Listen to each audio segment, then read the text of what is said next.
Hey guys, and welcome back to this channel. In this video, I'll be showing you guys how you can get orchids in Heartopia and how you can grow them.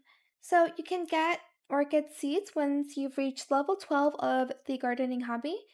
There's it takes 3 days to mature. So there's the red moth orchid seed, yellow and white for the first few ones.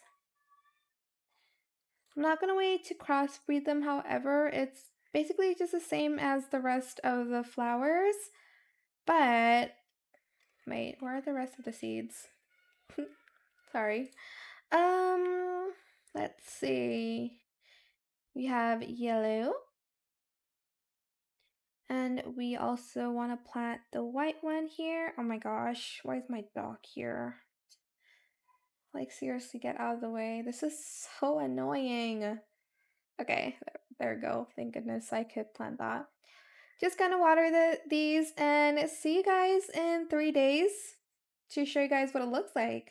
And these are what the orchids look like. They're very super duper pretty. I love it. These are my favorite flowers, I think, and I can't wait to grow the pink one. So yeah, that is it. I hope it was helpful for you guys. Don't forget to like, comment, share, and also subscribe to this channel if you haven't done that already.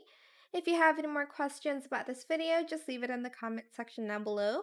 I will try my best to answer them all for you guys. And if you found this video helpful, please click the thanks button as well. That is it. Thank you so much for watching. Bye!